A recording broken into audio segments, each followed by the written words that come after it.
Hello नमस्कार, मी स्नेहा मराठी कलाकार या माझ्या यूट्यूब चॅनलवर तुमच्या सर्वांचे अगदी मनापासून स्वागत करते.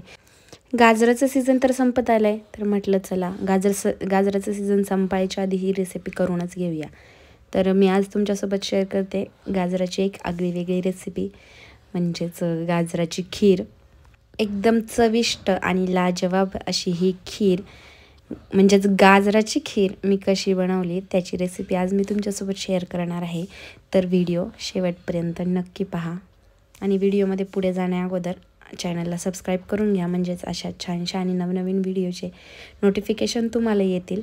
आणि सबस्क्राईब केल्यानंतर बेल आयकॉन दाबायलाही विसरू नका.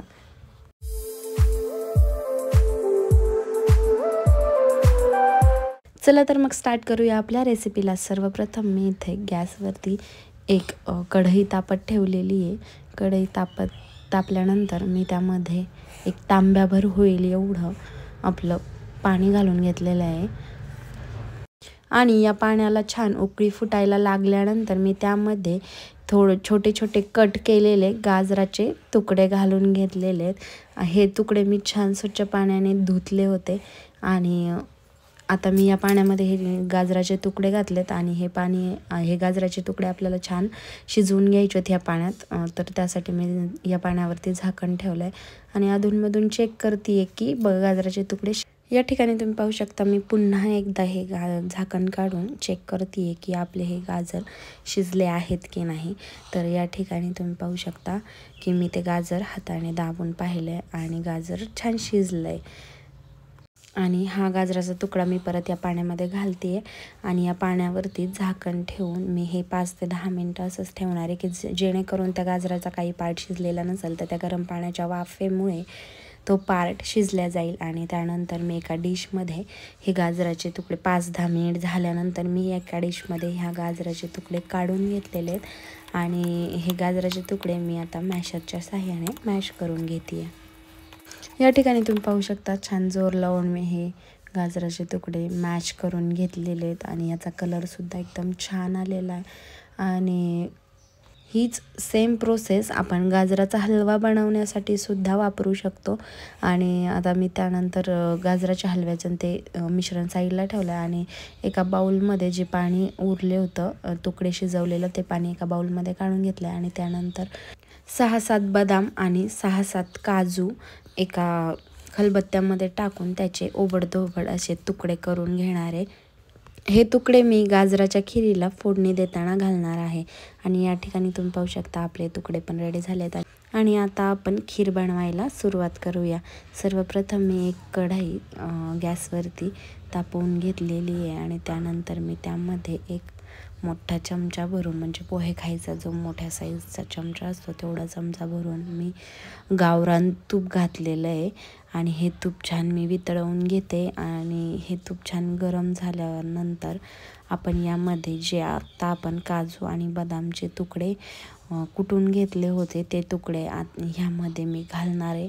आणि हे तुकडे पण आपल्याला ह्या तुपामध्ये छान खरपूस होईपर्यंत भाजून घ्यायचे आहेत. या ठिकाणी मी गॅसची फ्लेम लोच ठेवलेली आहे कारण हे तुकडे लवकर करपल्या जातील म्हणून. आणि लो फ्लेमवरती मी हे तुकडे छान 1-2 मिनटं गोल्डन ब्राऊन होईपर्यंत भाजून घेतलेले आहेत. आणि या ठिकाणी तुम्ही पाहू शकता की आपले तुकडे छान भाजून झालेत. आणि ह्या स्टेजला मी आता यामध्ये जो आपण गाजर शिजवून त्याची मॅश करून घेतलेली पेस्ट होती ती पेस्ट आता मी या कढईमध्ये घातलेली आहे आणि या तुपामध्ये ती पेस्ट आता मी छान परतवून घेणार आहे. ही पेस्ट तुपामध्ये छान परतवल्यामुळे गाजरांचा कलर इन्हान्स व्हायला मदत होते, म्हणजे गाजरांचा कलर अजून रेड असा दिसू लागतो.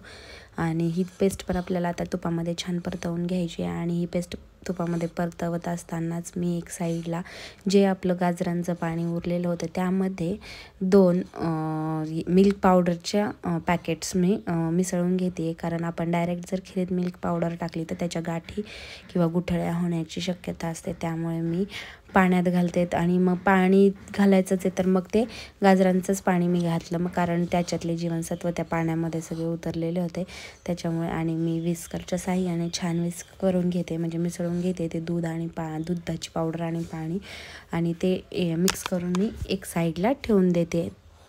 आणि एक आपलं गाजराचा जी पेस्ट होती ती पण आता छान परतवून झाली आहे तुपामध्ये, आणि त्यातलं थोडंफार काय जे पाणी होतं ते पण आटलं गेलं आहे. आणि त्यानंतर मी यामध्ये घातलेले अर्धा ते पाऊण लिटर दूध, आणि हे दूध घातल्यानंतर हे छान मिक्स करून घ्यायचं आहे पेस्ट आणि दूध, आणि ते छान उकळून घ्यायचं आहे.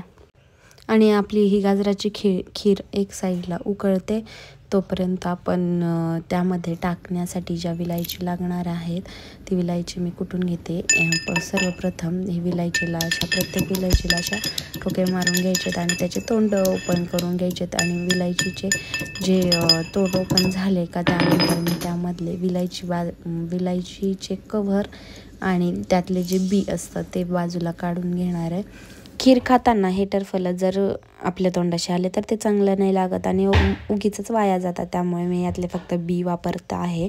आणि हे टरफलं मी पत्तीच्या डब्यामध्ये टाकून देणार आहे, म्हणजे ते चहा करताना ते यूज होतील. आणि त्यानंतर मी हे बी पण छान कुटून घेतलं आहे विलायचीचं. आणि या ठिकाणी तुम्ही पाहू शकता खिरीला छान उकळी आली आहे. आणि आता ह्या स्टेजला मी ते जे मिल्क पावडरचं मिश्रण करून ठेवलं होतं ते मिश्रण मी खिरीमध्ये घातलं आहे, म्हणजे त्याने छान आपल्याला खिरीला दाटसर आणि छान घट्टसरपणा येईल.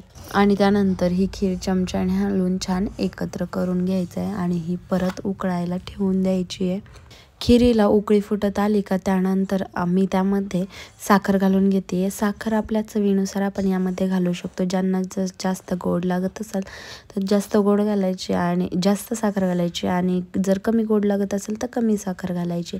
तर मी यामध्ये 2 छोट्या वाट्या साखर घालून घेतलेली आहे. या खिरीच्या क्वांटिटीनुसार जितकं प्रमाणात मला गोड पाहिजे तितक्या प्रमाणात मी साखर घातली आहे. आणि त्यानंतर साखर घातल्यानंतर ही खीर छान हलवून घ्यायची आणि साखर सर्वत्र मिसळत अशा पद्धतीने खीर हलवायची. आणि त्यानंतर परत उकळी यायला ठेवली होती. आणि त्यानंतर परत उकळी आल्यानंतर मी त्यामध्ये आपण ज्या विलायचीचे बी कुटून घेतले होते ते विलायचीचे बी या पूर्ण खिरीमध्ये मी घालून घेतलेले आहेत. आणि त्यानंतर छान दणकून खीर उकळून घ्यायची, म्हणजे विलायचीचा वास पूर्ण खिरीमध्ये मिसळल्या जाईल.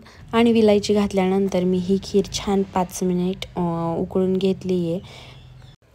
5 मिनिट खीर उकळल्यानंतर खिरीची फ्लेम आपण लो करणार आहेत. आणि ते फ्लेम लो केल्यानंतर मी 1 मिनिट खीर छान परतवली. आणि त्यानंतर या स्टेजला मी खिरीचा गॅस बंद केला आहे आणि त्याला थोडंसं झाकण ठेवून 5 ते 10 मिनिट थोडीशी थंड करून घेतली, जेणेकरून सर्व करताना आपल्याला प्रॉब्लेम नाही येणार. आणि या ठिकाणी आपण करून घेऊया आता खिरीची सर्विंग. आणि मस्त मी सिल्वर बाउल ठेवली आहे, त्यामध्ये मस्त आपली लालसर अशी खीर मी त्यामध्ये घालते आहे. मस्त इतकी छान स्मेल येत होता विलायचीचा आणि गाजरांचा जो मिक्स स्मेल असतो तो छान येत होता. गाजराच्या हलव्या टाईपच थोडा स्मेल येत होता आणि छान झाली आहे खीर मस्त झाली आणि मस्त दिसत होती. तर तुम्हाला पण माझी ही खिरीची रेसिपी आवडली तर नक्की ट्राय करून पहा आणि मला कमेंट बॉक्समध्ये सांगा की तुमची खीर कशी झाली. तर पुन्हा भेटूया अशा छानशा आणि नवनवीन व्हिडिओसोबत. तोपर्यंत माझ्या व्हिडिओला लाईक करा, शेअर करा आणि माझ्या चॅनललाही सबस्क्राईब करायला विसरू नका.